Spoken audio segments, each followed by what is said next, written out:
जिनके अंदर markup margin की रिवीजन के कोई 10-12 क्वेश्चन हैं। कोई रिवीजन बीआरएस की एक छोटी सी एग्जांपल से करवाऊंगा, एक छोटी सी एग्जांपल से बैड डाउटफुल डेट की रिवीजन है और 3-4 छोटे छोटे शॉर्ट क्वेश्चंस हैं एक्रूवल प्रीपेमेंट्स की रिवीजन के।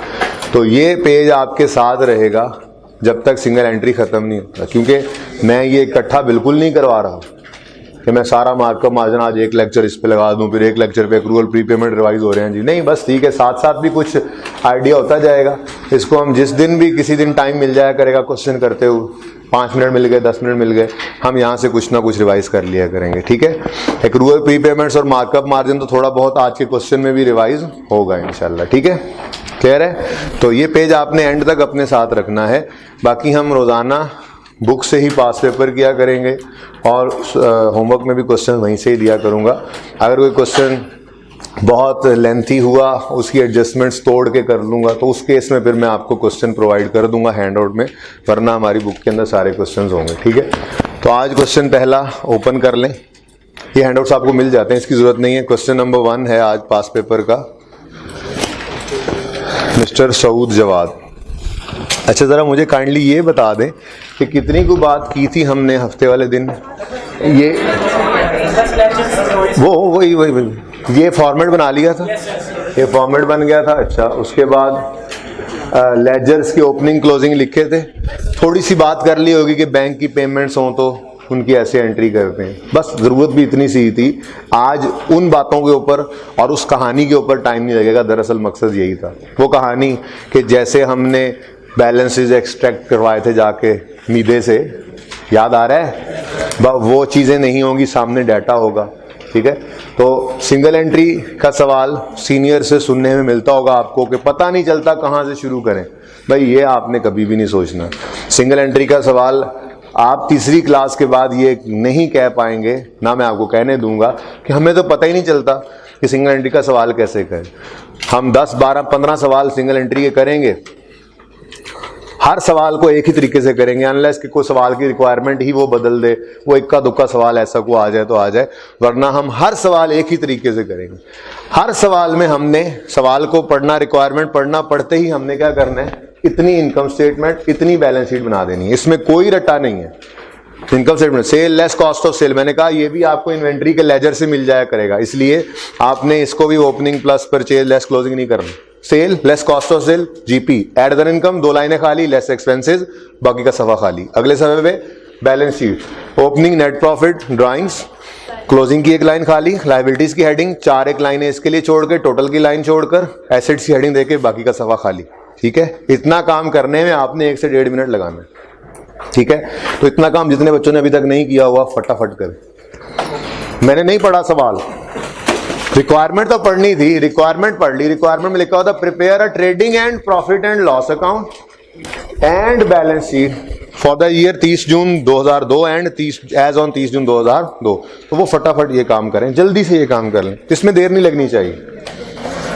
और जो सवाल में वो लेजर्स बने थे पिछले में, उसको वहीं पे रहने दें। वो सवाल आज आपका होमवर्क है, उसको पूरा कर लेंगे। ये सवाल करने के बाद वो तो आपको कुछ भी नहीं लगेगा। जल्दी करें शाबाश। हैंडआउट्स बांट देने से जरूरत नहीं है, एंड पे लेते जाएंगे, जाते हुए लेते जाएंगे, बस रख दो ऐसे ही। अब इस तरफ ध्यान लगा लेंगे ये लोग।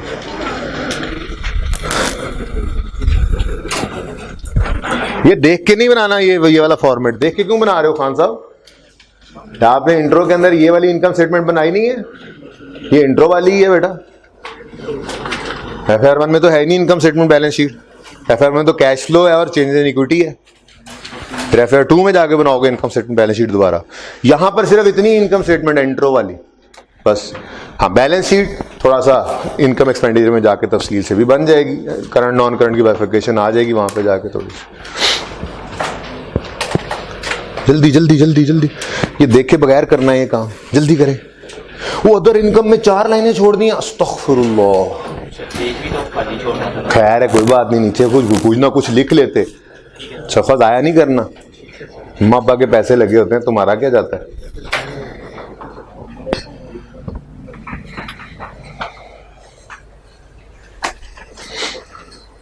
पानी नाल जो सवारी बिठा लो। हाँ सब कुछ, मैं बेटे कुछ नहीं आता। शाबाश, जल्दी से साइड, तुम भी साथ होके बैठो, जगह खाली करो, साथ होके बैठो, जगह खाली करो। कोई मेहमान आ ही जाते हैं, कॉर्नर प्लॉट मल के बैठे हैं। ओ भाई, हवा ना गुजरे दरमियान में से, साथ होके बैठो। ये बैग उठाओ, फीस दी हुई बैग ने, ऐसे अच्छे बच्चे।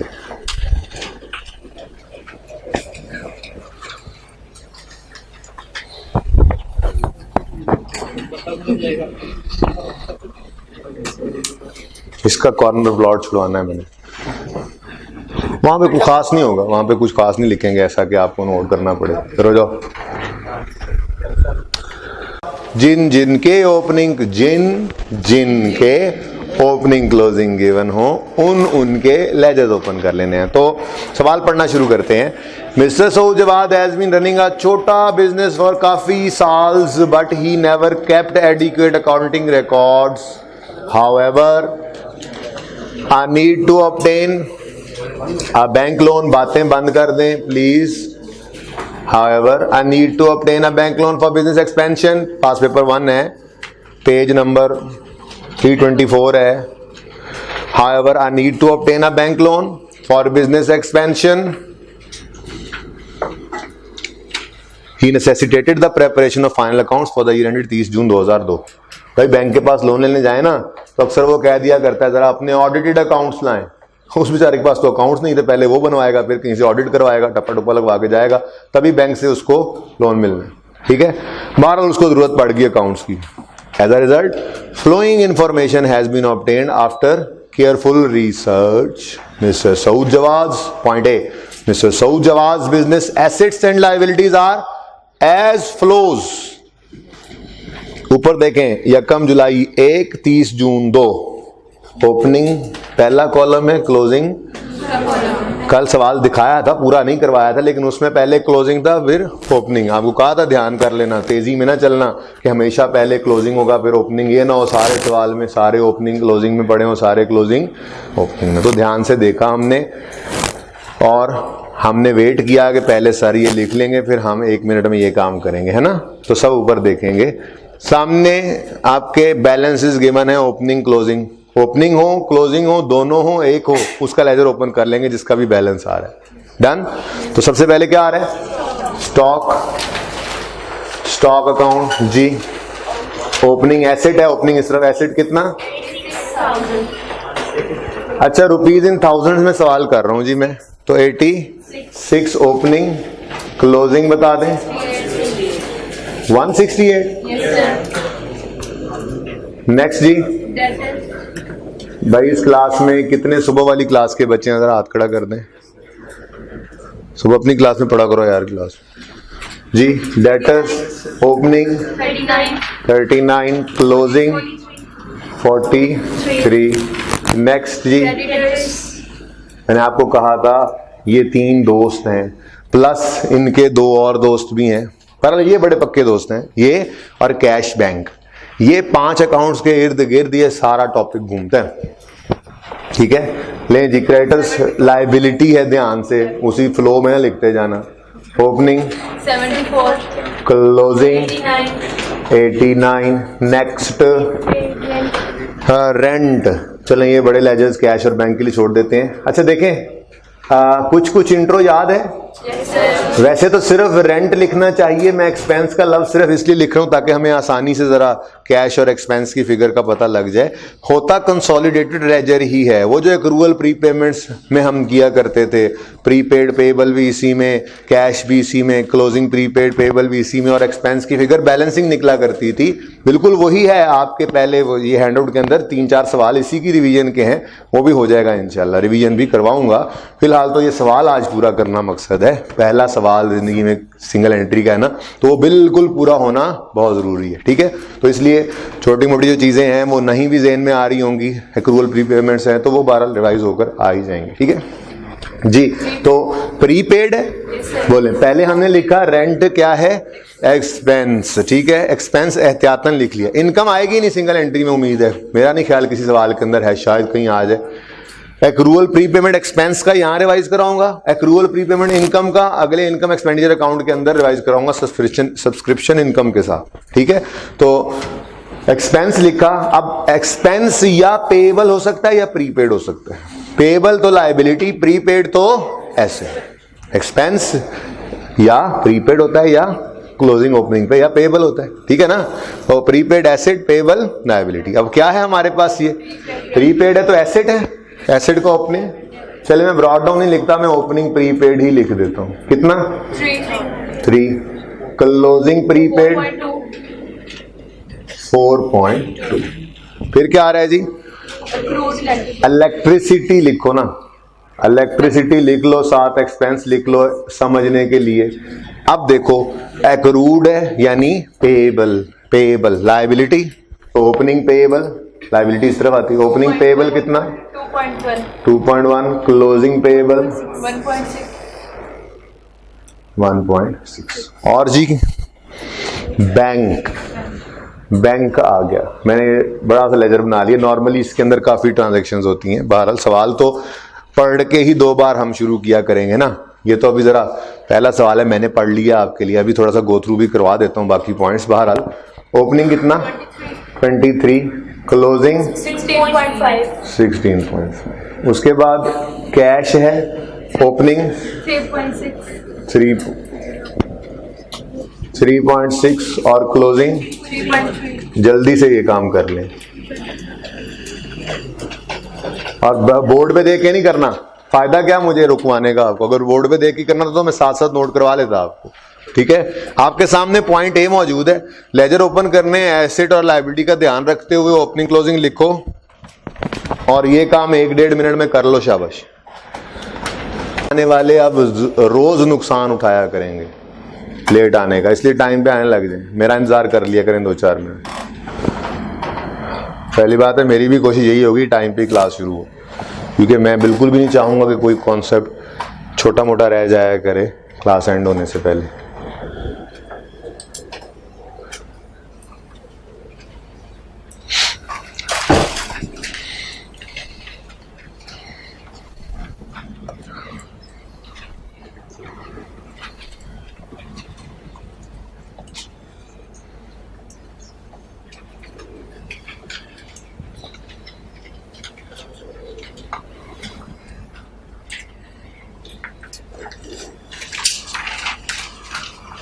दूर हो गए हो तुम मुझसे, हैं जुबान की वजह से लेट हो गए हो। बुलाऊं आगे जगह बनाऊं, दूर ही सही हो तुम वहीं बैठा करो।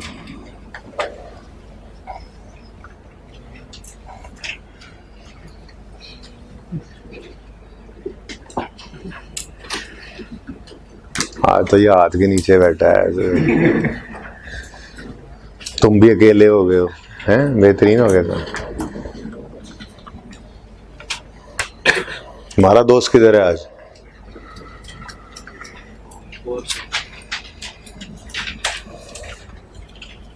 परेशान रूप। डन? कोई रहता तो नहीं है?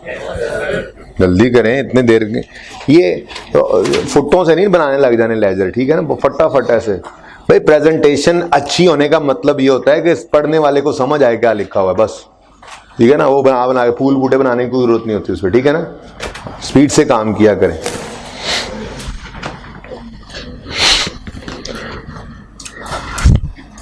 चलें कर लें, कितने बच्चे रहते हैं अभी?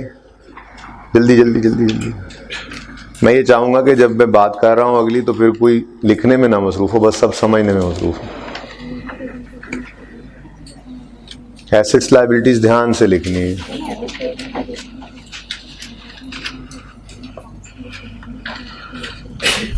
अच्छा जी, पॉइंट बी के अंदर कैश की डिटेल्स हैं, समझाऊंगा। पॉइंट सी के अंदर बैंक पेमेंट्स हैं, पॉइंट डी और पॉइंट ई भी पढ़ते हैं, ठीक है। तरतीब जरा सी डिफरेंट कर रहा हूं। सबसे पहले सबसे आसान काम, point C, bank payments during the year ended 30 June 2002 have been summarised as follows. Bank payments के बारे में कल आपको परसों आपको बता के भेजा था, ये तो सबसे सिंपल काम है। ये पेमेंट्स हैं, बैंक का क्रेडिट है, इसको रेलेवेंट डेबिट देते जाना है। जिनका तो लेजर ओपन है उसके लेजर में डेबिट करते जाओ, जिनका लेजर ना हो, पेमेंट्स हैं नॉर्मली एक्सपेंसेस ही हैं, उनको डायरेक्ट प्रॉफिट एंड लॉस के अंदर लिख दो। ठीक है, और ठीक है, अच्छा ठीक है। चले तो इसमें आप सिर्फ परचेजेस पे स्टार लगा लें, इसको एंड पे एक रूल के साथ लिखवाऊंगा। वो रूल हमेशा रूल अप्लाई होगा, उसकी कोई एक्सेप्शन नहीं है। ये नहीं कि यहाँ हो जाएगा और कल को नहीं होगा, पर किसी पास पेपर में, किसी क्वेश्चन बैंक में, किसी प्रैक्टिस क्वेश्चन में, इवन इनकम एक्सपेंडिचर के टॉपिक तक भी जाके ये रूल हमारा बदलने वाला नहीं है जो आज इस परचेजेस के साथ लिखेंगे। तो इसको तो फिलहाल लगा लें स्टार, इसको एंड पे करते हैं। बाकी रह गए 4 एक्सपेंसेस, प्लीज पहले देखें फिर एंट्री पास कीजिएगा आप लोग। हमेशा पहले सिर्फ फिगर लिखनी है, मैं बहुत सख्ती से आपको इस बात की, कुछ बच्चे ऐसे करते हैं, मैंने पिछली क्लास में देखा, उसने सारे क्रेडिट्स ना इधर लिख लिए बैंक में, पहले रेंट, इलेक्ट्रिसिटी, डिलीवरी, कैजुअल, उसके बाद फिर उसने अलग अलग जाके उनको लिखा। तो मैंने तो तकरीबन उसको फिर बच गया वो। ठीक है, तो समझ गए आप लोग कि मैं बहुत सख्ती से पेश आऊंगा अगर ऐसी किसी ने हरकत की। एक एंट्री पूरी पोस्ट करनी है, पहले सिर्फ फिगर लिखनी है, फिर अंग्रेजी की तरफ जाना है। ठीक है, खान साहब नोट करना रोक दो प्लीज। अब देखो सिर्फ परचेजेस साइड पे कर दो। सबसे पहले क्या आ रहा है? रेंट। रेंट की एंट्री बोलो, रेंट डेबिट बैंक क्रेडिट। कितना है? लेजर है तो लेजर में पोस्ट करेंगे 50.4 जी। ये तो देखें, रेंट डेबिट और बैंक क्रेडिट। ठीक है, done. Next, electricity debit bank credit. अगर लेजर है तो लेजर में, नहीं तो डायरेक्ट। तो इलेक्ट्रिसिटी का लेजर मौजूद है, कितना जी? 13.9। इलेक्ट्रिसिटी डेबिट बैंक क्रेडिट 13.9 से यहां पे लिख लिया हमने इलेक्ट्रिसिटी, जिसको आप इलेक्ट्रिक सिटी कहते हैं, और यहां पे हमने नेक्स्ट क्या है जी? Delivery costs to customer. ये कल वाले सवाल में भी था इत्तेफाक से, ये डिलीवरी कॉस्ट्स हैं टू कस्टमर, यानी carriage outward. Cost of sale का हिस्सा नहीं बनाते होते इसको। ठीक है, ये तो सेलिंग एक्सपेंस है, जीपी के बाद एक्सपेंसेस में आया करता है। ठीक है ना, कैरेज आउटवर्ड है, तो इसका लेजर है तो फिर डायरेक्ट ले जाओ, एक्सपेंस तो है। इधर देखो, डिलीवरी कॉस्ट डेबिट कितने से? 30 से, और बैंक क्रेडिट 30 से। ठीक है जी। नेक्स्ट क्या है जी? कैजुअल लेबर का मतलब ऐसे ही कोई काम करवाया, मजदूरों को बुलवाया, लेबर को पैसे दिए, तो एक बिजनेस का खर्चा है, सिंपल। ठीक है, उसका भी लेजर नहीं है तो डायरेक्ट पोस्ट करेंगे। अब मैंने आपको बताया हुआ है कि सवाल को 2 दफा पढ़ने से पहले आप कभी भी शुरू नहीं किया करेंगे सवाल, और हम भी आने वाले दिनों में 1-2 दिन बाद जब सवाल काबू में आ जाएगा ना मेन में, उसके बाद मैं आपको आते ही कहा करूंगा सवाल पढ़ें जल्दी से। एक नज़र आप घुमाया करेंगे क्लास में भी। पर्चे में तो 2 से 3 दफा पढ़ने के बाद बॉल पॉइंट उठाएंगे सोल्यूशन लिखने के लिए। ठीक है, तो अगर आपने सवाल पढ़ा होता तो उस सवाल के अंदर पढ़ते हुए आपको पता लगा होता कि कैश में से भी कैजुअल लेबर पे हो रही है और बैंक से भी, तो आपको ब्रैकेट में लिखना चाहिए इसको, ताकि कैश वाली को ऐड करके लिख लें। बाकी अगर किसी ने लिख दिया ऐसे कैजुअल लेबर लिखा और नहीं उस वक्त जहन में रहा, इधर लिख दिया, तो बाद में अलग से भी लिख सकते हो, इक्वली गुड। यही ब्रैकेट में ऐड करके इसको काट के एक लकीर, गन नहीं मारना, ओवरराइट नहीं करना, नंबर कटते हैं, एक लकीर लगा के सही भी लिख सकते थे। बहरहाल मैंने आपको बताया कि कैजुअल लेबर बैंक से भी पे हो रही है, कैश से भी। जैसे कल एक एक्सपेंस कैश से भी इलेक्ट्रिसिटी पे हो रहा था, बैंक से भी हो सकता है ना, एक खर्चा हम बैंक से भी पे कर रहे हो, कैश से भी पे कर रहे हो। ठीक है, तो ये कैजुअल लेबर मैं ब्रैकेट में लिखूंगा, इस पे एतराज ना कीजिएगा। एंट्री बोलिए, कैजुअल लेबर डेबिट कितने से? 30 से, सॉरी 30 के ऊपर वाला 66.2 से कैजुअल लेबर एक्सपेंस है डेबिट और 66.2 से बैंक क्रेडिट। ठीक है जी, जरा जल्दी से ये 4 एंट्रीज पास कीजिए, फिर परचेजेस की तरफ आते हैं। ये काम 1 मिनट से ज्यादा का नहीं है।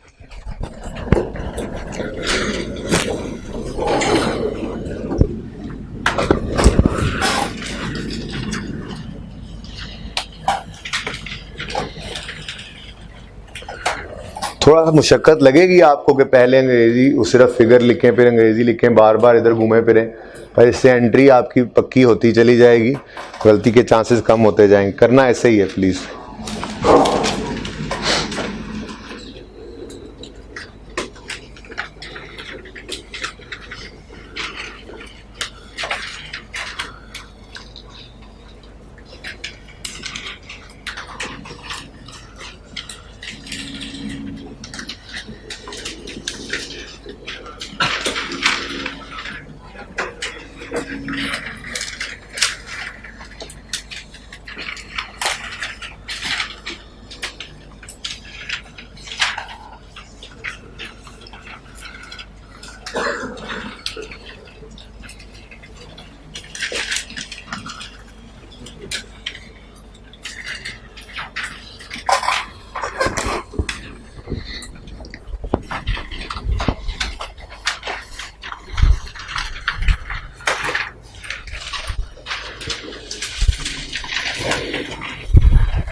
जी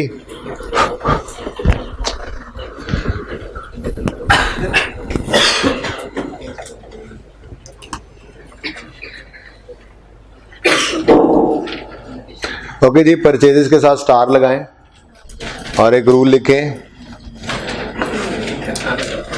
सिंगल एंट्री के टॉपिक में, ये आगे इनकम एक्सपेंडिचर में भी ऐसे ही होगा, लेकिन फिलहाल आप सिंगल एंट्री ही लिखें। सिंगल एंट्री के टॉपिक में जब भी बैंक की पेमेंट साइड पर, लिख क्यों नहीं रहे हो तुम, क्यों नहीं लिख रहे हो तुम जी? सिंगल एंट्री के टॉपिक में जब भी, पश्तो में लिख लो, नहीं लिखा जा रहा तुम। हाँ, तुमने समझने के लिए लिखना है बेटा, अपना काम करो बस। बस सिंगल एंट्री को सिंगल एंट्री लिखना, ठीक है? सिंगल एंट्री के टॉपिक में जब भी बैंक की पेमेंट साइड पर परचेजेस का वर्ड नजर आए, पर सिंगल एंट्री के टॉपिक में जब भी बैंक की पेमेंट साइड पर परचेजेस का वर्ड नजर आए, हम उसे हमेशा, हमेशा का लफ्ज इस्तेमाल किया मैंने, हम उसे हमेशा पेमेंट टू द क्रेडिटर्स लिया करेंगे। सिंगल एंट्री के टॉपिक में जब भी परचेजेस का वर्ड नजर आए हम उसे हमेशा पेमेंट टू द क्रेडिटर्स लिया करेंगे। ठीक है जी।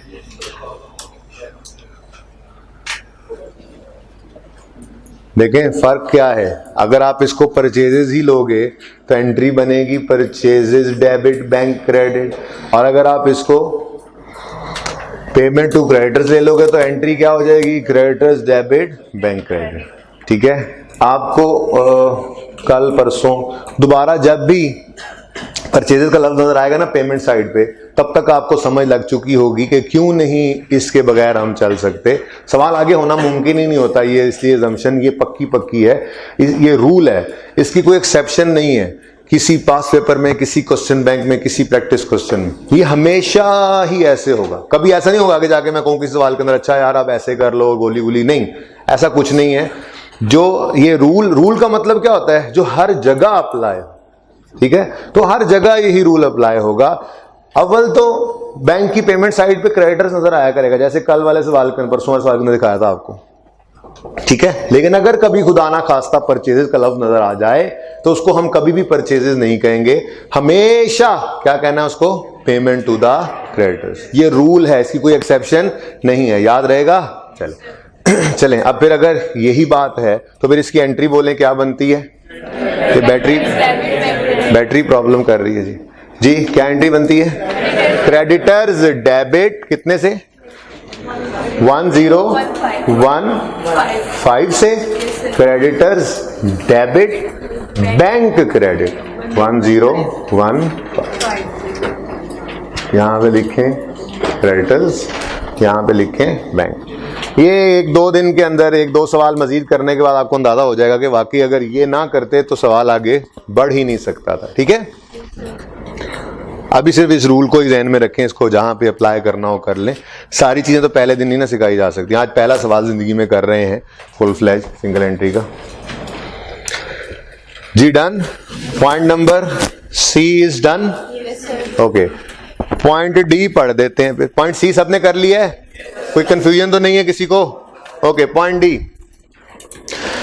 It has been established that a gross profit of 33% on cost, on cost को अंडरलाइन कर लें एंड सर्कल कर लें।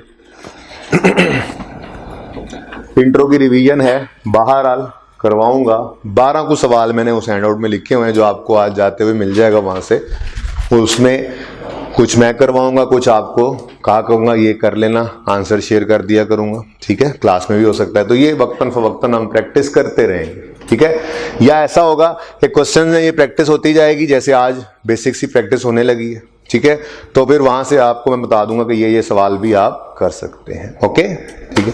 तो बचपन में आपने सीखा हुआ है, एक इक्वेशन है सिंपल, जो किसी मासूम से बच्चे को भी आती होती है। चीज खरीद के इतना प्रॉफिट ऐड करेंगे, इतने की सेल प्राइस बनेगी। ठीक है, cost plus profit is equal to sales, cost plus profit is equal to sales. Okay, तो हम उसूल क्या रखते थे, सबसे पहला काम करना ही क्या है, इक्वेशन बनानी है। सबसे पहला काम क्या करना है, इक्वेशन बनानी है। और इक्वेशन बनाने के लिए रूल जो बचपन में पढ़ाया जाता था, नहीं तो अभी पढ़ा रहा हूं, ठीक है, कि प्रॉफिट की परसेंटेज जिसके साथ लिंक्ड है उसे 100 अज्यूम कर लेते हैं।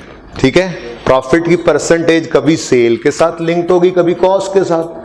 जैसे आज उसने लिखा 33% ऑन कॉस्ट, तो किसके साथ लिंक्ड है प्रॉफिट की परसेंटेज, कॉस्ट के साथ। उधर अच्छा समझ आता है ना बैठ के, हैं, मुझे तो वहीं समझ आता था जी।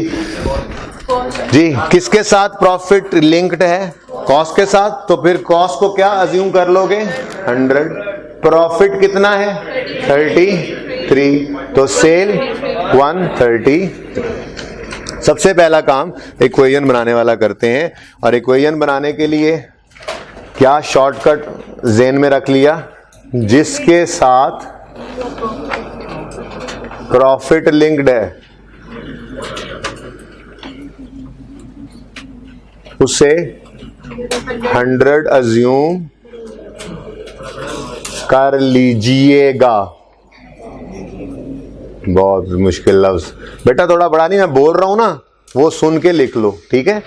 जिसके साथ प्रॉफिट लिंक्ड हो उसे 100 अज्यूम कर लेंगे, और ये नंबर 1 था हमारा काम।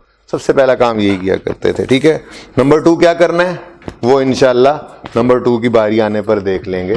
पहला काम हमेशा यही किया करते थे, अगर कुछ याद पड़ रहा हो तो।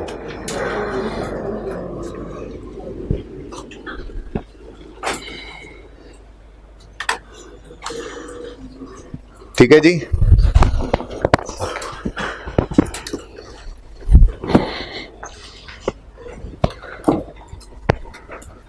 अच्छा जी, ओ बैठो बैठो आगे। अच्छा जी, इसके बाद ये लिख लिया सबने। इसके बाद आखिरी पॉइंट पढ़ते हैं। आखिरी पॉइंट पढ़ने से पहले जरा बाद में पढ़ते हैं, पहले आखिरी पॉइंट बाद में पढ़ते हैं। पहले जरा रिवीजन करें थोड़ी सी। इन्वेंट्री का टॉपिक पढ़ा करते थे हम। आपको याद होगा आपने इंट्रो में बचपन में अकाउंटिंग पढ़ना शुरू की तो बेसिक्स में आपको पता चला बेटा ये फजूल जो बात कर रहा है ये थोड़ी देर में क्लास से बाहर चला जाएगा। ये दोनों बल्कि जिसने आप की और जिसने थोड़ी देर पहले की, प्लीज़ अपने आप को थोड़ा सा प्रेजेंट तो किया करें, एटलीस्ट कोशिश किया करें। जो असल में नहीं है वो नज़र तो आ लें, ठीक है। तो प्लीज़ थोड़ा बिहेव किया करें। अच्छा जी, हमने इंट्रो में बेसिक्स में डबल एंट्री सीखी तो हमें पता चला कि परचेजेस जब भी गुड्स की परचेज करते हैं तो उसकी एंट्री हुआ करती है परचेजेस डेबिट। क्रेडिटर्स भी, कैश भी, कुछ भी हो सकता है, क्रेडिटर्स या कैश क्रेडिट।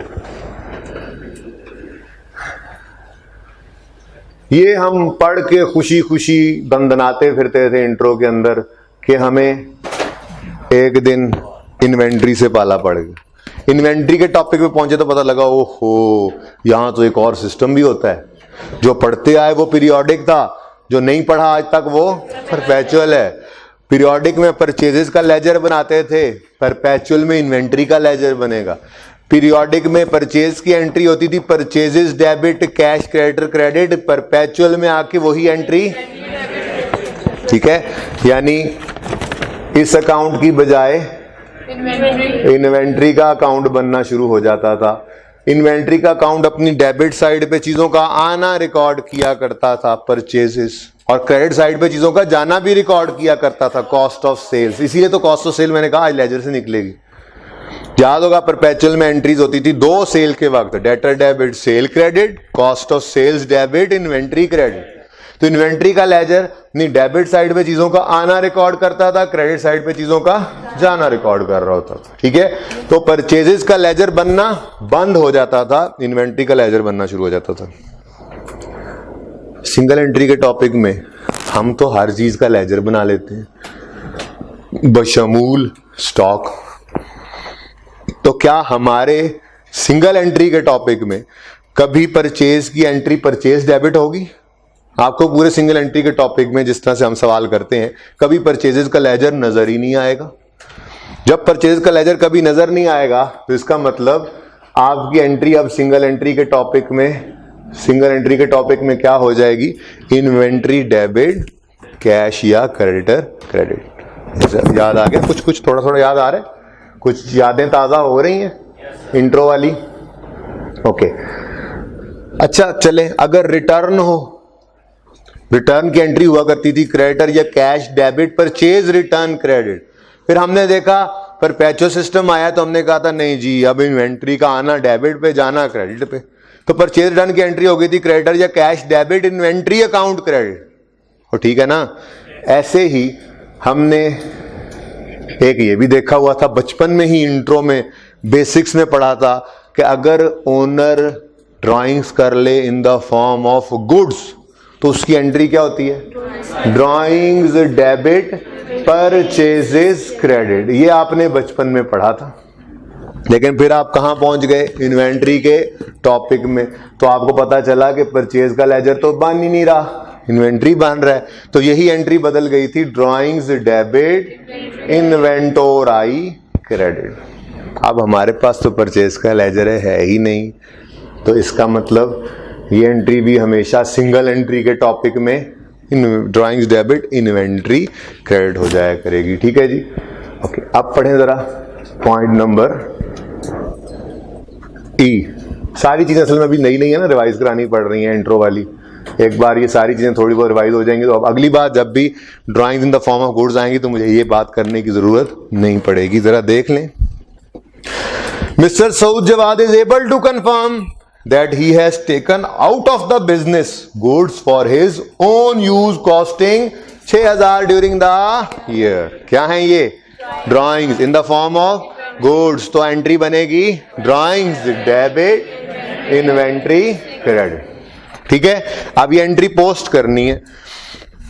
कैश में भी ड्राइंग्स हो सकती हैं, बैंक में भी हो सकती हैं, इसलिए ड्राइंग्स को ब्रैकेट में ही लिखेंगे फिलहाल। इधर देखें, ड्राइंग्स कितनी जी? 6 से ड्राइंग्स डेबिट और स्टॉक या इन्वेंट्री का अकाउंट क्रेडिट। ठीक है जी, अब यहां पे लिख लें क्या है ये? ड्राइंग्स।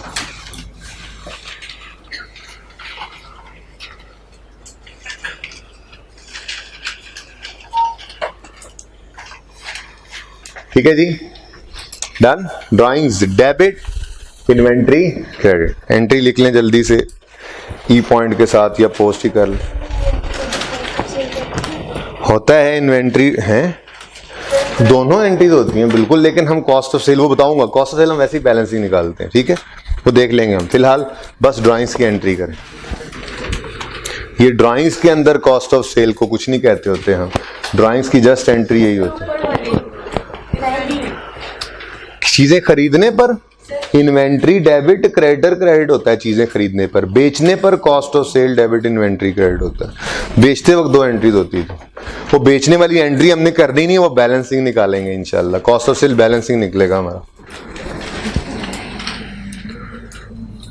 हो गई एंट्री? क्लियर भी है सबको कि नहीं? बोलो। चलें भी देख लें फिर। अब आप पॉइंट ए भी गया, पॉइंट सी भी गया, पॉइंट डी भी गया, पॉइंट ई भी गया, रह गया सिर्फ पॉइंट बी। जरा देख लें, कोई और चीज नहीं रहती तो मैं पॉइंट बी की बात शुरू करूं।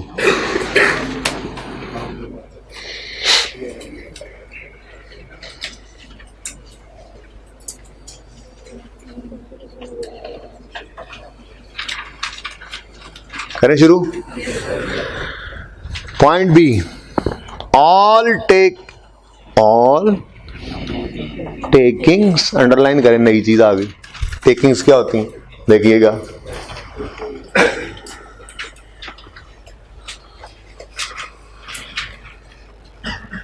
टेकिंग्स का मतलब हुआ करता है कैश रिसीट्स। क्या होता है जी?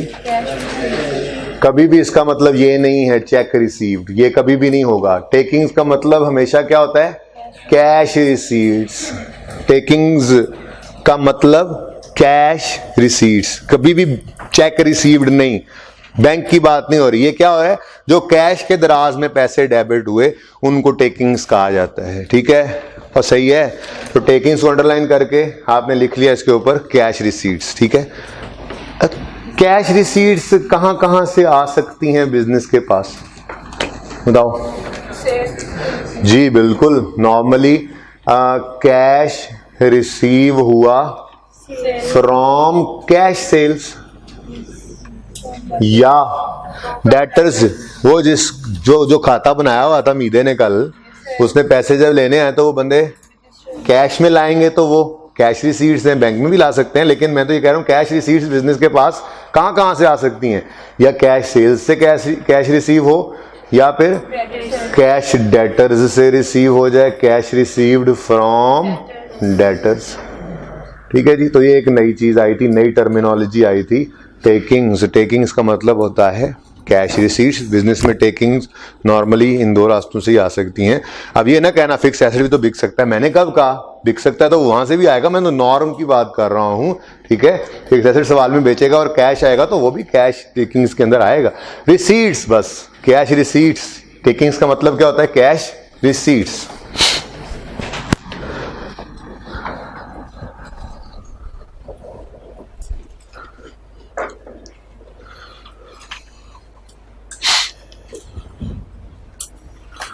जी सही हो गया। टेकिंग से मतलब पता लग गया, यानी जो पैसे दराज में आए। कैश डेबिट की बात कर रहा है, कहता है all takings have been banked. Underline करो बैंक्ड को, कुछ भी माफ नहीं करके जाना हमने, याद रखना। जो जो लफ्ज आता जाएगा हमें फिगर पता हो चाहे ना हो, वो एंट्री जरूर लिख लेनी है। मुझे बताओ टेकिंग्स यानी कैश रिसीट्स को बैंक किया, क्या एंट्री बनती है? Bank debit cash credit, intro ही खेल रहे हैं जी।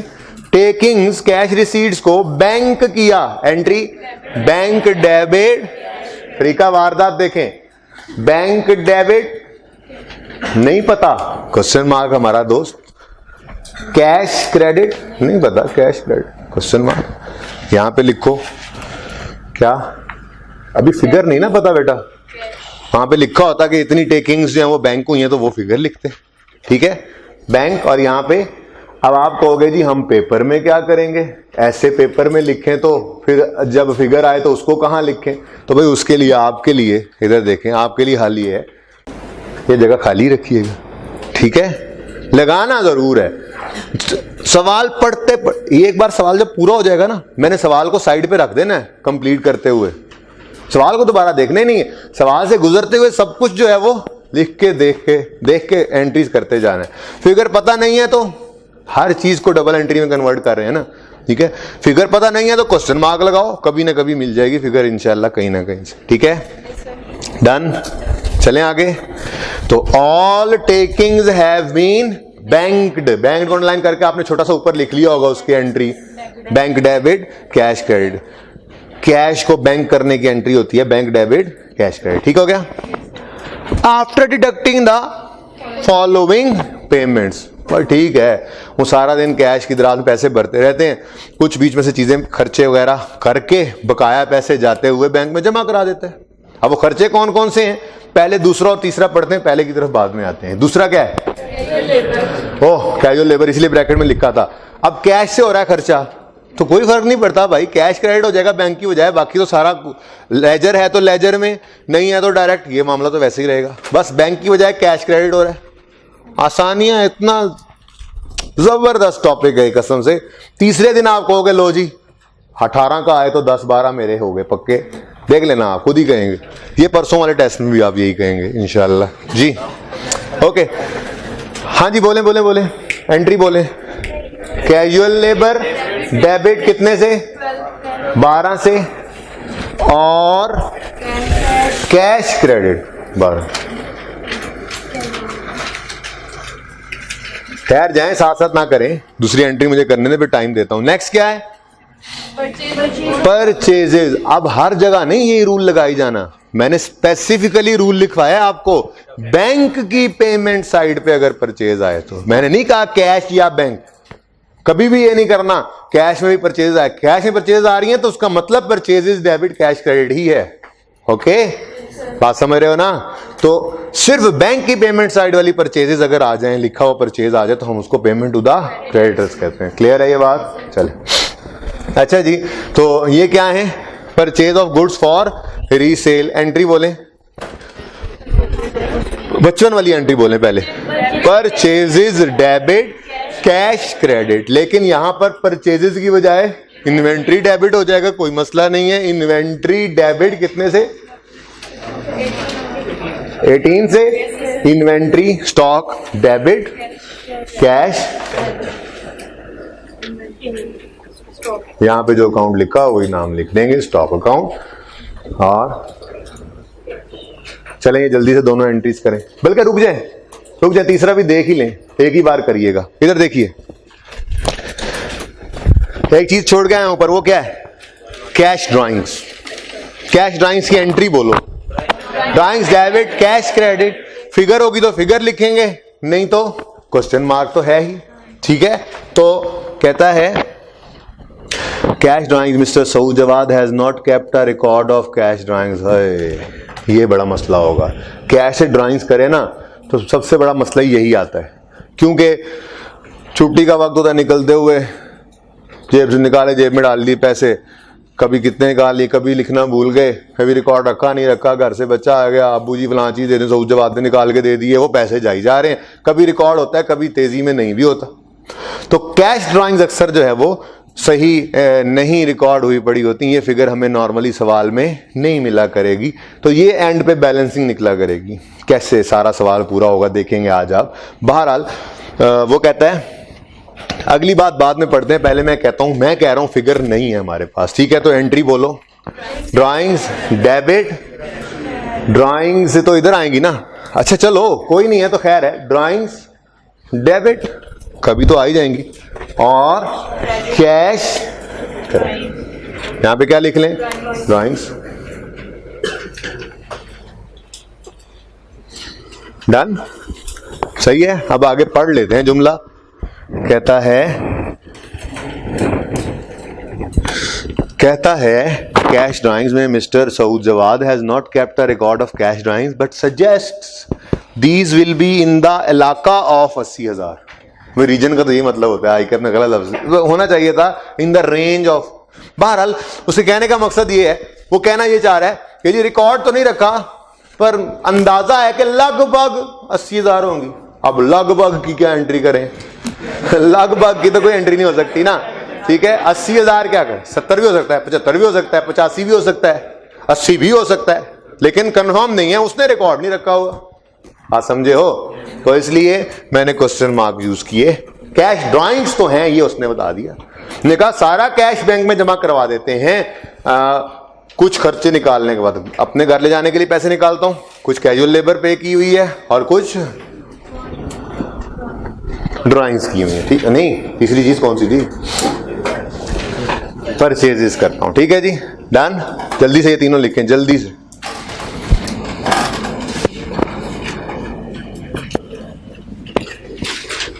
Debtors only make payment through check। याद आ रहा है? सवाल वो पूरा नहीं किया हुआ सवाल, तो वो आज आपने करना है पूरा। मैंने कहा था कि वो लेजेस बने रहने दो, जगह बची रहे, वो जब आप ये सवाल करवा दूंगा तो वो आराम से कर लेंगे। पहले घर पे ये जाके करेंगे दोबारा, फिर वो कर लेंगे, वो 15 मिनट में कर लेंगे इंशाल्लाह, अल्लाह ने चाहा तो, नहीं तो 20-25 मिनट में तो हो ही जाएगा। तो मैं कह रहा था, हाँ डेटर्स, रट्टा भी तो भूल जाता है ना। डेटर्स आपको पैसे चेक में दे रहे थे कल, ठीक है। डेटर्स किस किस जरिए से पैसे दे सकते हैं, या चेक के थ्रू दे सकते हैं या कैश के थ्रू दे सकते हैं, और ठीक है ना। तो चेक के थ्रू दें, फर्क, कोई फर्क है, पैसा ही तो है आना, कोई फर्क है क्या, क्या फर्क है, बोलो कोई फर्क है क्या, पैसा ही आना है डेटर से, क्या हम क्यों ये बात कर रहे हैं, बोलो।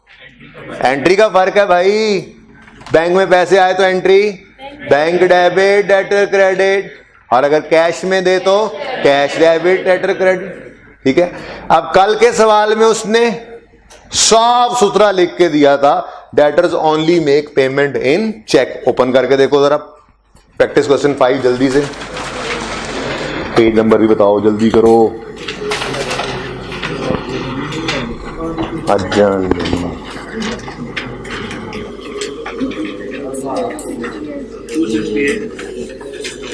268 पे लोग कह रहे हैं तुम पता नहीं कौन सी किताब लेके बैठो, इनकम एक्सपेंडिचर खोले बैठो। ओके 268 देखिए जी, 268 से 5 शुरू हो रहा है, और पॉइंट 1 देखें, debtor only make payment in cheque. आगे उसने अमाउंट बता दी थी, इससे आसानी क्या होती, ठीक है। बहरहाल ठीक है, वापस आ जाइए, दिखाना था। आज के सवाल में अभी तक कोई क्लियर कट स्टेटमेंट नजर नहीं आई, सारा सवाल मैं पढ़ चुका हूं सिवाय पॉइंट बी के नीचे एक छोटे से नोट के, सारा सवाल पढ़ चुका हूं, ठीक है। अब बस वो नोट रह गया, वो पढ़ने लगा हूं आपके लिए। कहता है ऑल टेकिंग्स, टेकिंग्स का मतलब cash receive, all takings, sorry वो तो ऊपर लिखा हुआ है, नीचे लिखा हुआ है नोट, टेकिंग्स यानी cash receipts have been the source of all amounts banked. फिर सुनो, takings are the source of all amounts banked का मतलब क्या है, मतलब यह कि बैंक में पैसा जो जाता है, जितना भी पैसा जाता है उसका रास्ता कैश की दराज है, ये कहना चाहिए। बैंक में जितने भी पैसे जमा होते हैं वो कहां से जाते हैं, कैश की दराज से, इसके अलावा कोई रास्ता नहीं, इसका मतलब फिर डेटर पैसे किसमें दे रहे हैं? वो कह रहे हैं बैंक में पैसे, फिर पढ़ो, takings have been the source of all amounts bank. Bank के अंदर जितने चीजें, जितने पैसे जाके जमा होते हैं ना, उनका वाहिद रास्ता कौन सा है? टेकिंग्स यानी कैश रिसीव्ड। तो अगर बैंक में पैसा जाता ही सिर्फ कैश की दराज से है तो फिर डेटर्स तो चेक नहीं दे रहे ना, इसका मतलब डेटर्स पैसे कैसे पे कर रहे हैं? कैश। तो इस नोट के आगे उर्दू में ये बात लिखें, ये ना कहना कि हमने अज्यूम किया, भाई ये अज्यूम भी करेंगे इंशाल्लाह आने वाले दिनों में। सवाल ने बताया, ये भी बताया, सवाल ने परसों बताया था प्रैक्टिस क्वेश्चन 5 में, ये भी बताया हुआ है, जरा मुश्किल अंग्रेजी में बताया हुआ है, सवाल नहीं भी बताया करेगा, उसका भी तरीका है हमारे पास, वक्त आने दो। फिलहाल तो बताया हुआ है साफ सुथरा। लिखो इस नोट के आगे, नोट है takings have been the source of all amounts. Bank के आगे लिखो, बैंक में पैसे जमा होने का वाहिद रास्ता कैश की दराज है। लिखो लिखो लिखो, बैंक में पैसे, अब तुम लोग जो बुक्स नहीं लाते, तुम जो नहीं लाते तो लिखो मोबाइल पे, तो कहीं रजिस्टर पे लिख लो, कहीं तो लिख लो, बैठे हुए वैसे चौधरी साहब बन गए।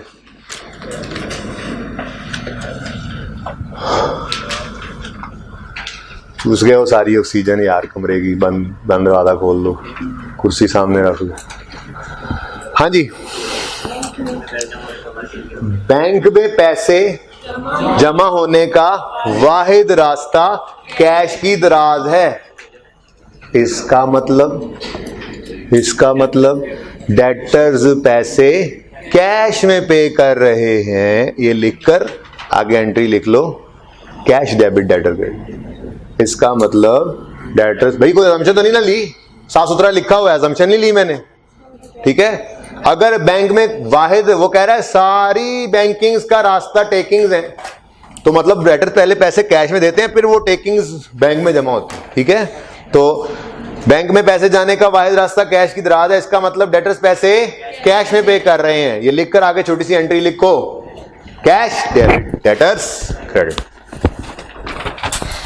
कितनी अमाउंट है आज नहीं पता, 250 वो पिछले सवाल में था। कैश डेबिट, हमारा क्वेश्चन मार्क तो है ही हमारे पास, कैश डेबिट डेटर्स।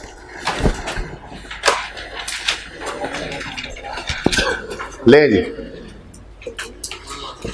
ये देखें सवाल में कुछ छोड़ा हमने, कोई फिगर नहीं भी थी ना, हमने क्वेश्चन मार्क भी लगा लिया तो छोड़ा नहीं उसको, और ये मैंने सवाल साइड पे रख दिया। अब मुझे इस सवाल से कोई लेना देना नहीं, ठीक है। अब अगला काम, ये 3 दोस्त नजर आ रहे हैं आपको, स्टॉक, डेट और क्रेडिट।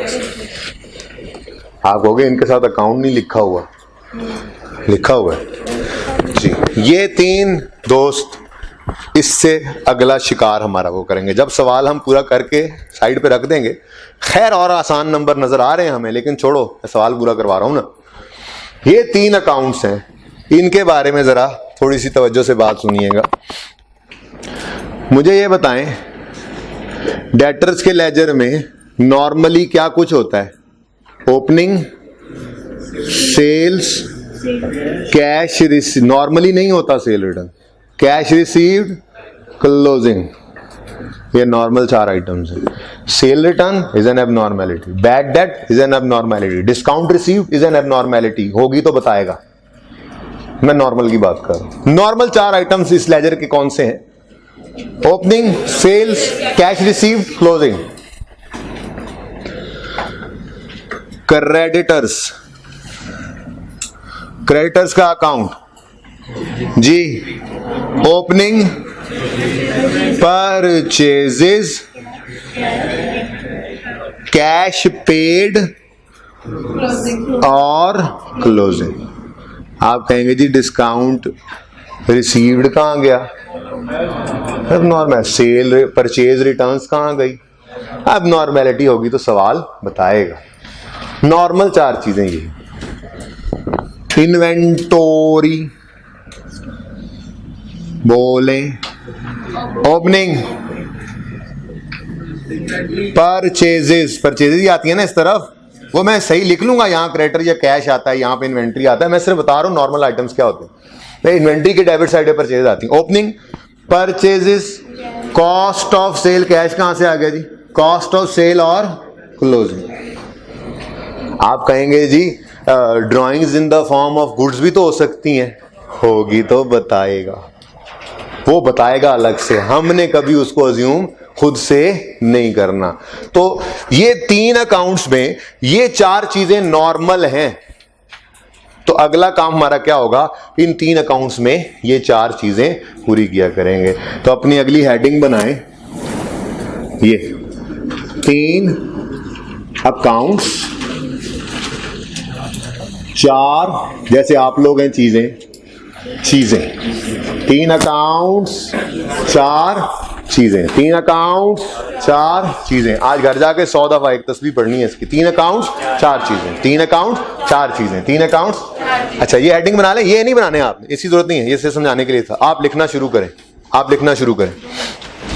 सबसे 3 अकाउंट्स 4 चीजें हेडिंग बनाई, नीचे आप लिखें डेटर्स, यूं लिखें डेटर्स अकाउंट, आगे लिखें इसमें आता है ओपनिंग, सेल्स, कैश रिसीव्ड और क्लोजिंग, ऐसे करके लिखना। नेक्स्ट क्रेडिटर्स, ऐसे ही नेक्स्ट मैं लिखवाता हूं सारे, इन्वेंट्री, ठीक है ना, ऐसे करके लिख लें हर एक के बारे में।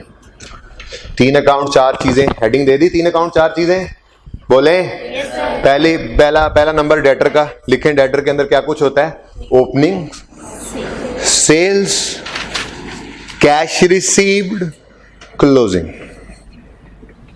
Opening, sales, cash receive, closing, done.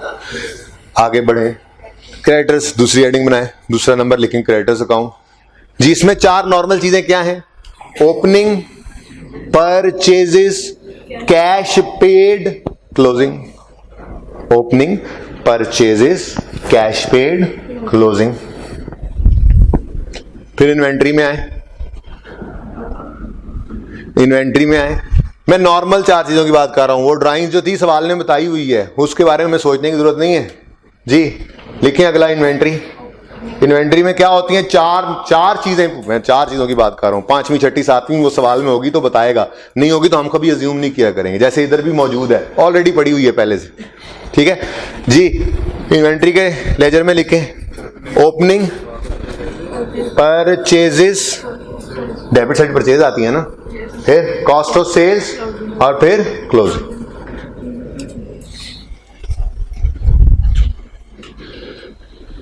यहां पे जी मैं कर लूंगा बाद में, इन्वेंट्री की बजाय यहां परचेज की बजाय पता है आपको क्रेडिटर्स या कैश आएगा, यहां पे इन्वेंट्री आएगा, वो कर लेंगे, मैंने सिर्फ अभी आपको नॉर्मल 4 आइटम्स बताए हैं, ठीक है जी।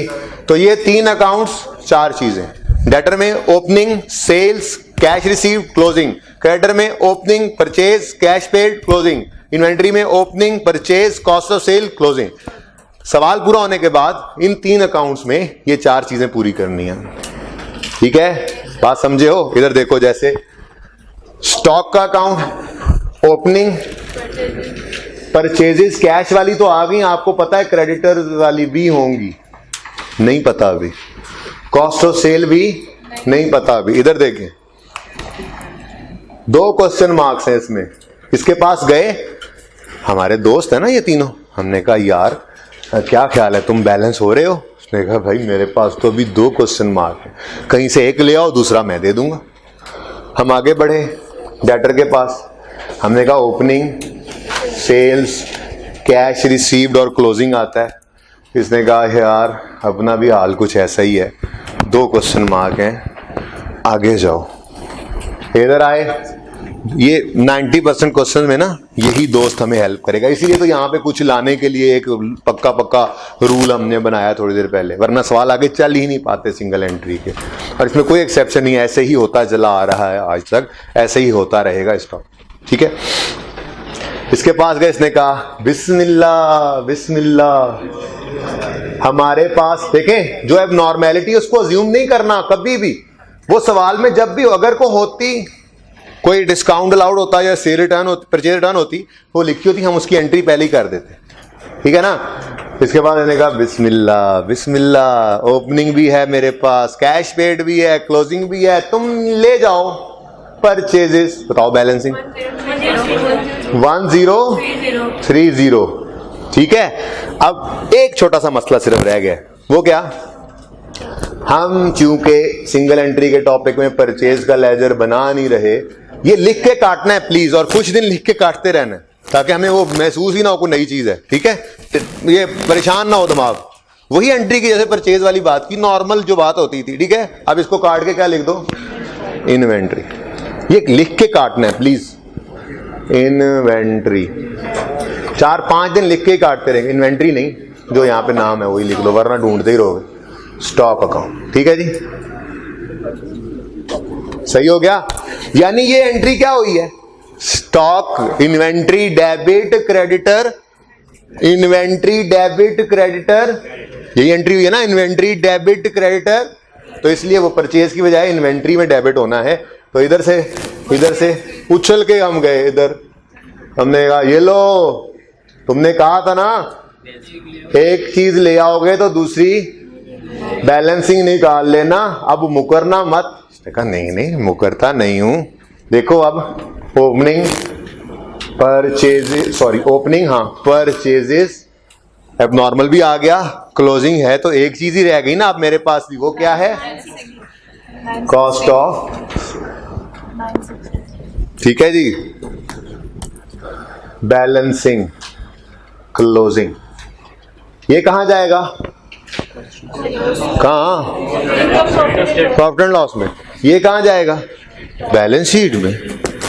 इसने तो कहा भज्जो, वैसे यहां से जब सेल निकलेगी तो इनकम स्टेटमेंट में, और ये क्लोजिंग ने जाना है उस वक्त बैलेंस शीट में। ये चला गया स्टॉक के अकाउंट में, ये क्लोजिंग कहां जाएगा, बात समझ रहे हो। तो सारे एक बार खत्म कर लेते हैं, अकाउंट्स बैलेंस कर लेते हैं, फिर पोस्ट करना तो कुछ नहीं रह जाता, ठीक है, क्लियर है ये बात। चलो ये बात समझ आई है। ये तीनों अकाउंट्स पूरे करो जरा जल्दी से, इसमें 2 क्वेश्चन मार्क रह जाएंगे, जल्दी कर लें, जल्दी, टाइम कम है, ये ना हो एंड पे बिल्कुल रह जाए कंक्लूड होना क्वेश्चन। शाबाश जल्दी से, ये मुश्किल काम नहीं था। 3 अकाउंट 4 चीजें पूरी की हैं हमने, ये 100 बार पढ़ना है आज घर जाके। 3 अकाउंट 4 चीजें, 3 अकाउंट 4 चीजें, 3 अकाउंट 4 चीजें, 3 अकाउंट 4 चीजें। मतलब मुझे क्या कर रहे हैं, विर्द कर रहा हूँ, 3 अकाउंट 4 चीजें, 3 अकाउंट 4 चीजें, 3 अकाउंट 4 चीजें। सिंगल एंट्री को मात देने के लिए विर्द कर रहा हूँ, 3 अकाउंट 4 चीजें, 3 अकाउंट 4 चीजें। जरा सा तो नहीं है, जरा सा भी कोई मसला तो नहीं है, चल रहे काम सही, चले ले जी। 1-2 अकाउंट तो बैलेंस हो गए, इसने कहा मेरे अल्लाह जवाब है, आगे चल पड़े, इधर आए, अरे वाह बैंक भाई आपके पास तो सिर्फ एक ही बैलेंसिंग फिगर पड़ी है। सारा सवाल पड़ा हुआ है ना, सारे सवाल में जो खाली एंट्री थी वो भी लिख चुके हैं, तो इसका मतलब इसमें तो बस एक ही है। फिर अरे यार दे दो यार, बैलेंसिंग फिगर है, मेहरबानी आपकी बड़ी। कितना ये क्या 69, ओए ये भला क्या आ गया, cash bank debit cash credit, ये वो वाली फिगर आ गई। आ जाओ अभी तो चलते जाओ, सवाल खुद ब खुद होता जाएगा, आपको कभी भी परेशानी नहीं हुआ करेगी इंशाल्लाह जी। ये कहां से आया बता दो, वर्किंग 4 से 5 में आया है।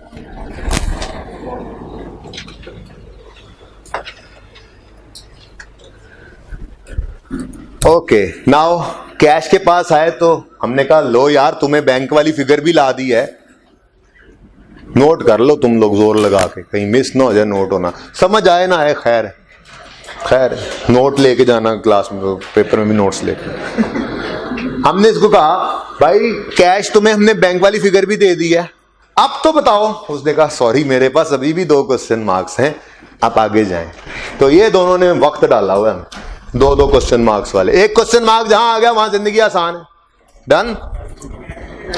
इधर आए, हाँ भाई रेंट एक्सपेंस का लेजर कंसोलिडेटेड याद आ रहा है, ओपनिंग कैश क्लोजिंग, कैश के ऑपोजिट साइड पे प्रॉफिट एंड लॉस आता था, बोलो कुछ याद है, थोड़ा इतना तो याद आ रहा है क्रूअल, बाकी रिवीजन में याद करवाऊंगा, बोलो इतना तो याद आ रहा है।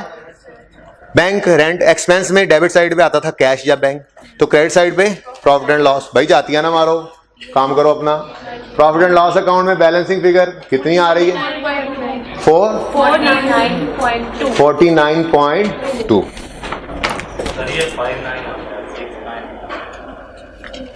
क्या ये सही है यार, सही है तारिक, जाग जाओ प्लीज जी। ऐसे ही यहां पर भी बैलेंसिंग फिगर आएगी कितनी जी? 13.4। अब इधर देखें, ये एक्सपेंसेस की फिगर्स हैं, ये क्लोजिंग बैलेंस शीट में जाने, ठीक है। तो हमारे पास 1 2 ये लेजर्स जो है ना हमें हेल्प आउट नहीं कर रहे, बाकी सब कुछ तो कंप्लीट है। यहां से आगे सवाल नहीं हो रहा लेट्स से आपसे इतने नंबर तो लें, कैसे शुरू हो जाओ पहले से ही। पहले में से बैलेंस इनकम स्टेटमेंट में क्या जाना है? 960 वर्किंग 1 रेफर करो, कॉस्ट ऑफ सेल नजर आ रही है। क्लोजिंग ने कहां जाना है? स्टॉक कितना? 168 सही है। अब बराबर है, ओके जैसा भी है। आगे बढ़े, डेटर ने कहा जवाब है, आगे चले। क्रेडिटर से परचेज निकलकर स्टॉक के अकाउंट में चली गई थी, उसने जहां जाना था। क्लोजिंग कहां आएगा? क्रेडिटर्स 89। नेक्स्ट, ये ओके, डन, ये भी डन, इसमें भी कुछ नहीं बचा। इसका क्लोजिंग कहां जाएगा? जो कैश बैलेंसिंग चला गया वहां पे क्लोजिंग कहां जाएगा? करंट टैक्स में बैंक 16.5। नेक्स्ट कैश, इसने भी कहा जवाब है, कोई नहीं, नंबर तो लें बाकी। उधर देखो रेंट एक्सपेंस के अकाउंट में एक्सपेंस कितना आ रहा है? इधर देखो रेंट एक्सपेंस, वर्किंग का रेफरेंस दो, कितना है? दरवाजा बंद कर दो यार, शोर बहुत मचा रहे हैं मुझे। 39.49 कर लो, 49.2 क्लियर। अच्छा, और क्लोजिंग में क्या है? रेंट का प्रीपेड क्या होता है? रेंट प्रीपेड कितना? 4.2। देखें इनके साथ में रेफरेंस नहीं लगा रहा वर्किंग का, क्यों नहीं लगाना? मैं क्यों नहीं लगाना बोले? मैं कह रहा हूं नहीं लगाना, इसके साथ वर्किंग का रेफरेंस नहीं लगाना। क्यों? क्वेश्चन में दिया हुआ था, हमने नहीं कैलकुलेट किया ये क्लोजिंग ना ही ओपनिंग, हमने जो कैलकुलेट किया उसका रेफरेंस दे रहे हैं हम, वर्किंग 6। आगे बढ़े, इलेक्ट्रिसिटी वर्किंग नंबर 7 13.4। एक्सपेंस पहुंच गया। क्लोजिंग क्या है? पेबल या प्रीपेड? Electricity payable 1.6। ठीक हो गया। अब क्या रह गया? अब बस 2 ही अकाउंट्स हैं, एक अकाउंट है कैश का, दूसरा डेटर्स का। इसके पास जाते हैं तो ये कहता है यार देखो इनमें से कोई एक ला दो, डेटर वाला कैश ला दो, ड्राइंग दे दूंगा, ड्राइंग ला दो, डेटर वाला कैश दे दूंगा। इसके पास जाते हैं, ये कहता है कैश ला दो, सेल्स दे दूंगा, सेल्स ला दो, कैश दे दूंगा। अब मसला बढ़ गया, तो सोचो कहीं से ड्राइंग्स निकल सकती हूँ, कहीं से ड्राइंग्स निकल सकती हूँ, कोई डाटा नहीं था ऐसा। कहीं से डेटर से आने वाला कैश निकल सकता हो, तो ये दोनों तो फारिग हो गए। कहीं से सेल्स निकल सकती हो, कहीं से सेल्स निकल सकती हो।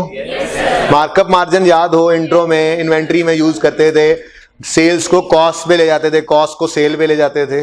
भाई किया जा सकता है ना। तो दूसरा काम जो हम किया करते हैं मार्कअप मार्जिन में, वो ये फॉर्मूला यूज करते हैं। अगर आपको कुछ याद हो, ना हो तो आज कर लें, उसके बाद मैं समझा तो दूंगा ही, लेकिन काम ये तेजी से याद किया हुआ फॉर्मूला ही होगा। रिक्वायर्ड अमाउंट का फॉर्मूला है given amount over given amount percentage.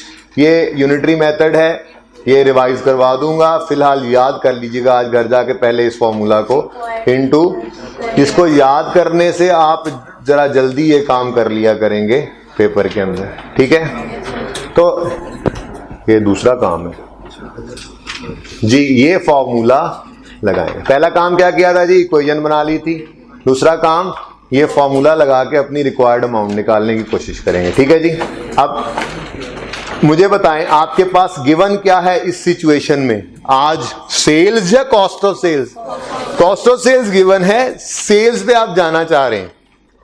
ठीक है, तो रिक्वायर्ड है आपको सेल्स और निकालना चाह रहे हैं आप और गिवन क्या है, cost of sales. Cost of sale की परसेंटेज अपनी इक्वेशन में देखें, कॉस्ट की percentage 100, given cost of sale percentage 100, required sales उसकी परसेंटेज 130। ठीक है, बोलें कॉस्ट ऑफ सेल कितना है, 960 divided by into answer is 1277 ही कर लें। ये क्या आ गया हमारे पास, सेल्स। ये क्या आ गया, सेल्स। जल्दी से सेल कैलकुलेट करें, जल्दी से। ये 1 मिनट में इस वर्किंग के नीचे ये फॉर्मूला लिखें, मिनट मारें, जल्दी करें, जल्दी करें, मेरी ब्रेक ना खाएं, जल्दी करें।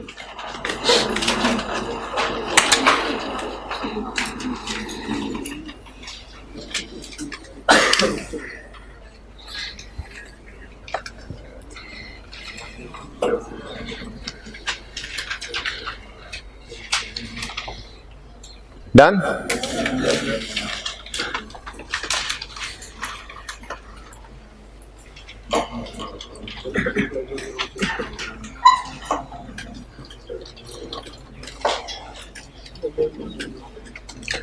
अच्छा जी, अगला सवाल।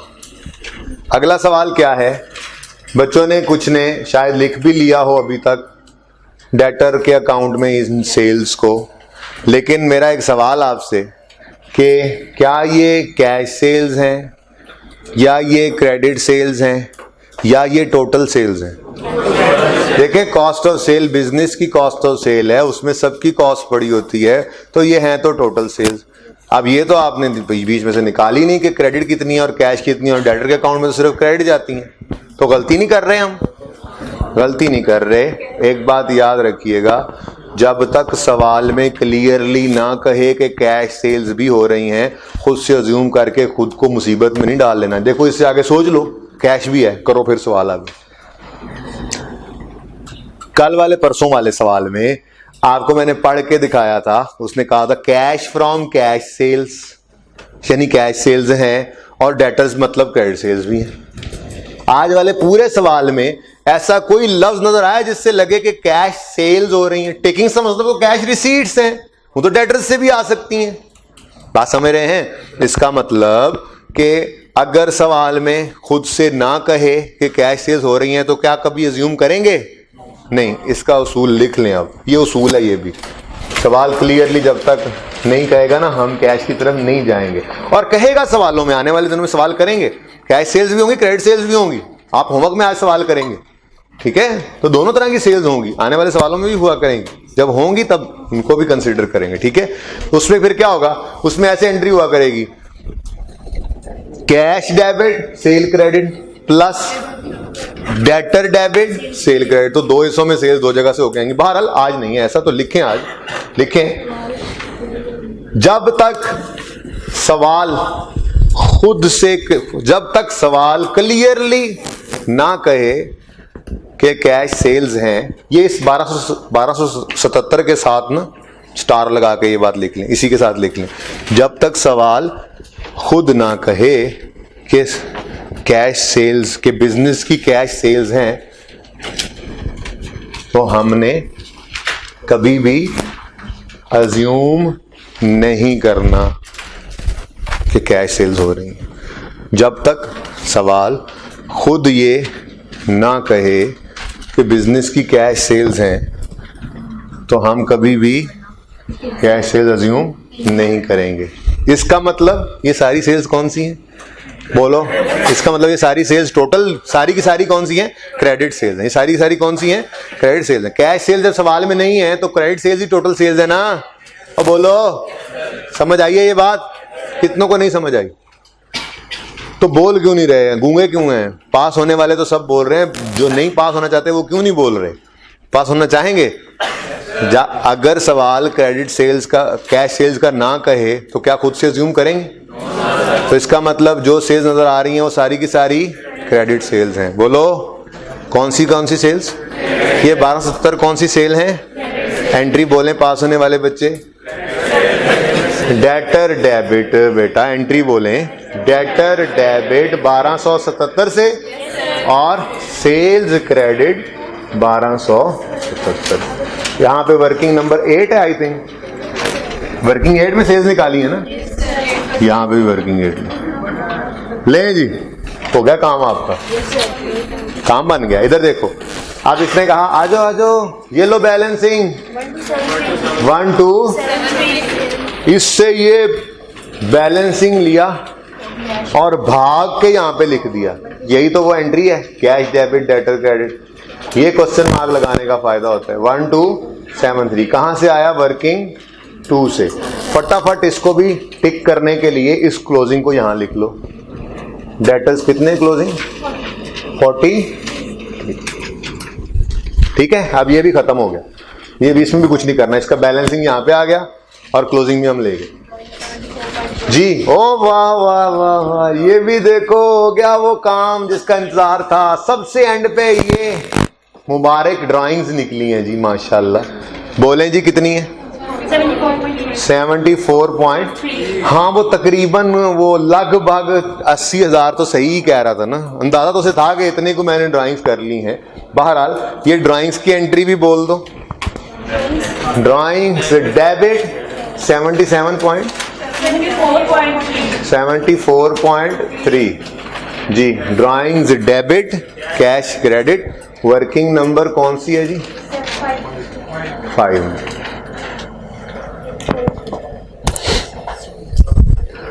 डन जी।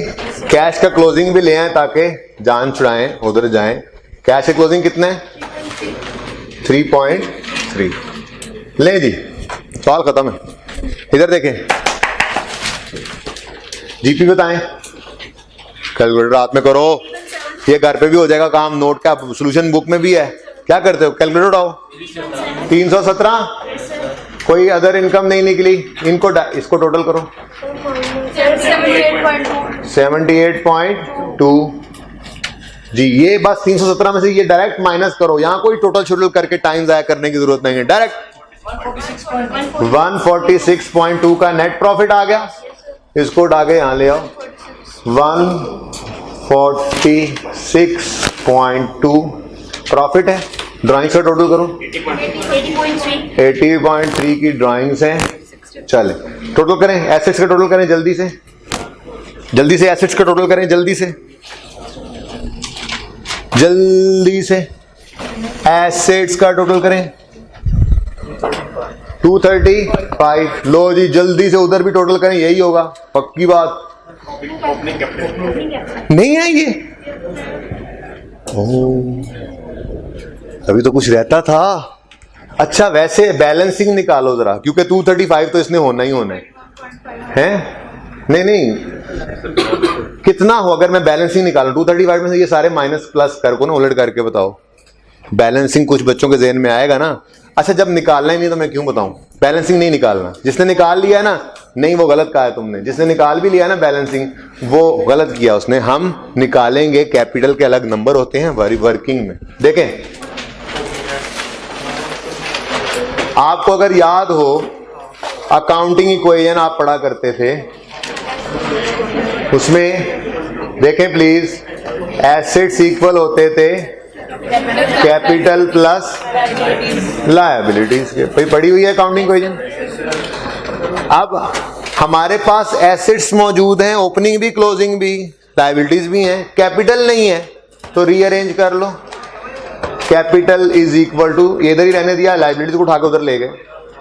Assets minus liabilities. अब जरा गौर से देखो इधर, अगर क्लोजिंग डेट पे ये कैपिटल चाहिए होता तो क्लोजिंग एसेट्स में से क्लोजिंग लायबिलिटीज को माइनस करते। अगर ओपनिंग डेट पे चाहिए तो यहीं पर ओपनिंग कैपिटल चाहिए तो ओपनिंग एसेट्स में से ओपनिंग लायबिलिटीज माइनस करते। ठीक है। अब ये करने के लिए ना सवाल वाली लिस्ट नहीं देखा करेंगे, मेरी सलाह याद रखिएगा, आने वाले दिनों में इसकी अफादियत पता लगेगी। अपने लेजर्स की ओपनिंग उठाओ, ओपनिंग स्टॉक है, ओपनिंग डेटर्स, ओपनिंग गलती opening creditors, opening asset, opening asset, opening asset, opening liability. सही है। अच्छा, अब ये करना क्या होता है बेसिकली, ये ओपनिंग एसेट्स से ओपनिंग लायबिलिटीज माइनस करनी होती हैं। इकट्ठा लिख लो, आपकी मर्जी है। स्टॉक ओपनिंग कितना है? 86। फिर 39 के डेटर्स हैं, creditors 74, bank 23, cash 3.6, pre payment 2.1। आप इनको ऐसे लिख लें, फजूल में टाइम जाया करें, आपकी मर्जी है। टोटल एसेट बताओ।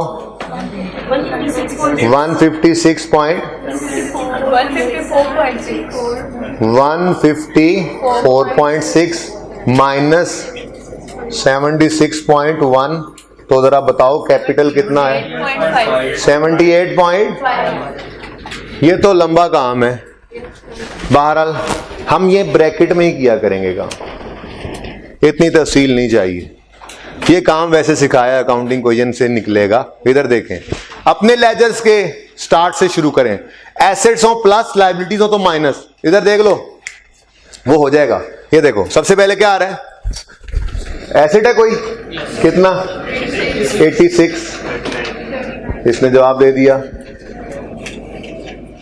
86। उसके बाद 39 भी एसेट है, प्लस किया, फिर माइनस 74 लायबिलिटी आ गई, फिर प्लस 23, फिर प्लस 3.6, फिर प्लस 3 माइनस 2.1। इसका नेट करो तो 78.5 भी होगा, और इसका टोटल 230 है। नहीं, टोटल ही कर लो, वो टोटल ग्रैंड टोटल कर लो, बस ये कर लीजिएगा, हो जाएगा। 235 ही होगा, चेक कर लीजिए। होमवर्क के अंदर ये क्वेश्चन और कल वाला क्वेश्चन जिसका फॉर्मेट बना हुआ है वो करके आएंगे, और मुझे प्लीज पहले जाने देंगे।